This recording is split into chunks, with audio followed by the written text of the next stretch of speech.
Hometown. So where are you from? And then something about your hometown that many people might not know. Okay. My name is Mrs. Josephine Amankwah Boateng, and I'm from Sunyani Dumesia in the I think it's Bono East now. And Bono region. Yeah. Bono East is Tichima and Kintampo. Yeah. I hardly go there. One thing I think you might not know it. I know they have a new developmental chief, who is like changing the entire face of the area. So now they have tarred roads, green grass, community center, so many new things there. It's beginning to look like Tema. So I think that's the Okay. Just before Hillary came in, I've been to Sunyani many times. We've been having bar camps there. I feel that if we're going to change the capital of Ghana, it should be changed to Sunyani. That's the way I feel. That's how much I really like it. So it's good to know that there's a lot of development coming to the area. Hillary, same question for you. Okay, so my name is Hillary Adongo. I'm from Bolgatanga. And so one unique thing we have there is we have straw baskets. And I'm sure almost every household, there should be one person who knows how to weave. Even in 2025? Even in 2025. We also have crocodiles close by. I'm sure many of you have heard of Paga crocodiles. It's not part of my area, but at least we are very familiar with the crocodiles. They are very friendly. I'm sure the only place where you can go and sit on crocodiles and they won't do anything to you. Yeah, so that's about where I come from. I agree. I sat on the crocodile once. I think last 2 years, back up Bulga 2023, we went to Paga Crocodile Pond. Please, a round of applause for Hillary and Josephine. So Hillary, briefly tell us how you got into what you do now. So some people have spoken to you today during the speed mentoring session. So tell us, what are some of the things that's happened in your life that has gotten to what you do now professionally? Okay, so basically I run an NGO called Restorative Seed Society. Among some of the things we do is what I have been mentoring today on supporting people register their businesses as part of our business advisory services. And then also helping people start businesses even without money or with very little money, which is social entrepreneurship. I got into this space because I cannot actually trace, but there are some events that happened to me. And I think that is what actually led me into this area of work. So my background has been science and all that. But my mother is a market woman, and I used to spend a lot of time with her in the market. So even as a child in primary school, I was the one writing things for them to buy from Kumasi and things like that and bring for sale. So somehow that shaped me and gave me the environment of working with small businesses whom I now have all around me in many parts of this country. The other thing also is that I think I had applied to 8 schools after secondary school to do teaching, and none of them admitted me. I never got a job to teach. And so I'm sure somehow I lost the appetite to work. And so I founded an NGO. I got out of it, and then I created a community where women can come and then reach for their goals without any form of hindrance or anything, and they'll also have the support of other women to do that. And then I'm also into event planning. I got into that when I was in the corporate world. I was doing HR, and I happened to find myself doing a lot of organization for the company. So I fell in love with planning and coordination. So I started my own event business. And then recently, I have started putting together various training programs for kids. And that's because I just gave birth and I'm in love with my child so much. I want to work with children. So, yeah. So that's basically it. Great, great. So I'll stay with you. So you guys have been doing a lot of work in Tema with the Adongo network. I think, I don't remember the first year you mentored at Barcam Tema, but I think this is probably like your third time. What can you tell us about the people that you've worked with in Tema? And for those who are doing well, right? So there's a network of women that you work with.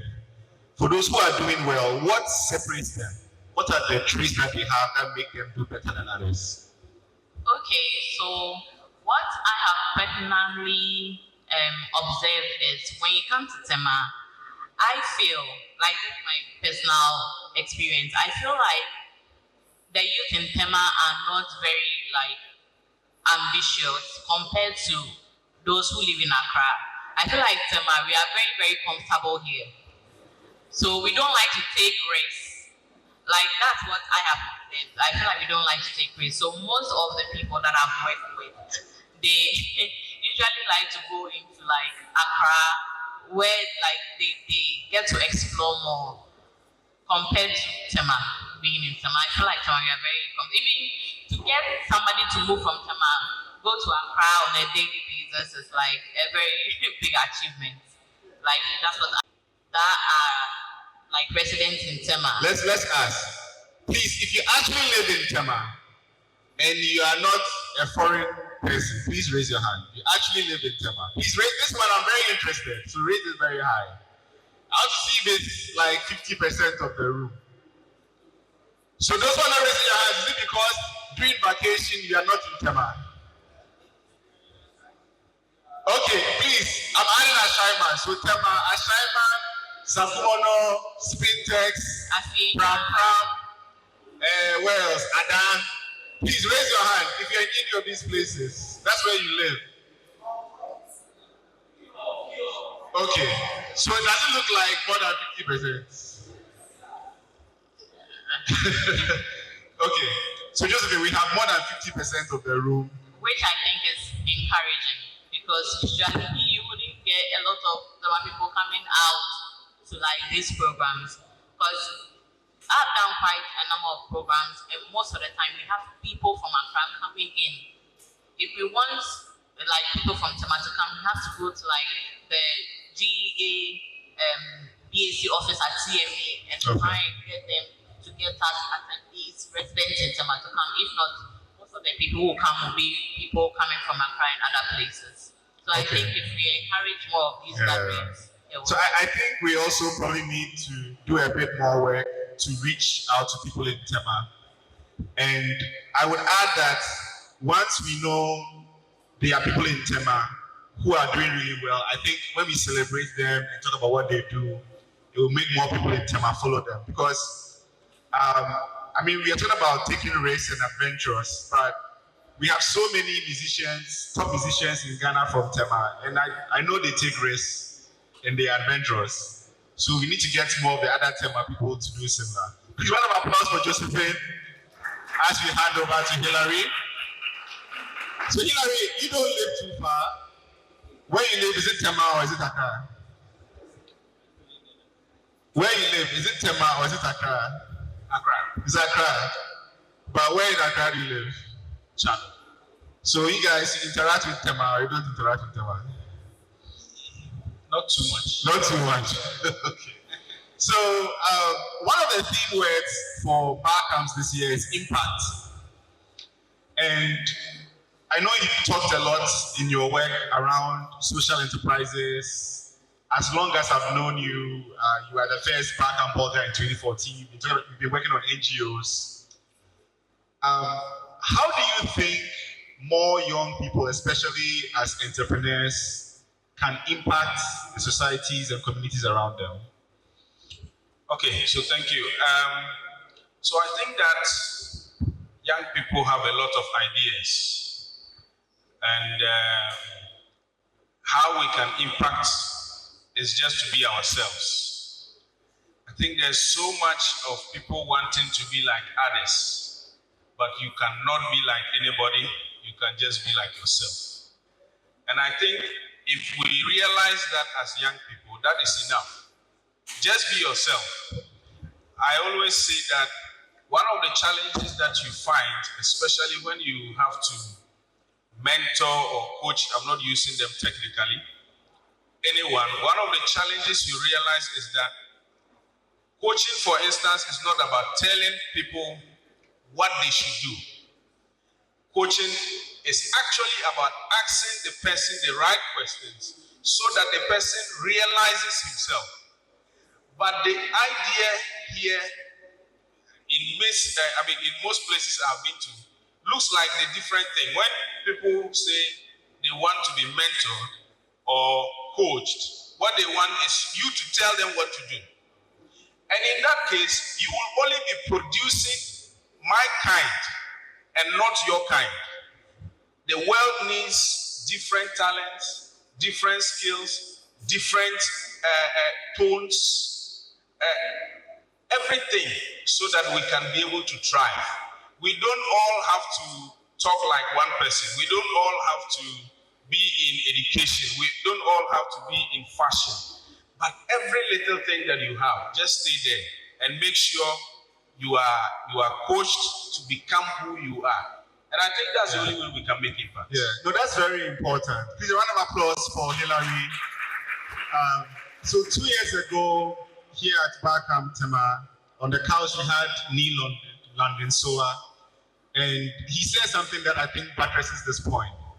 And it has to do with, it looks at the quality of young people and, individuals for that matter. And he was saying that we should strive to become the best version of ourselves, right? So just to buttress your point about that as well. Can I call you Josie? So Josie, around the work that you guys do, I want to talk a little bit about innovation. So, especially because you do it here more locally, you have people come from elsewhere. How have you leveraged innovation to improve what you do? Is it part of your process? And can you tell us a little bit about how you do that?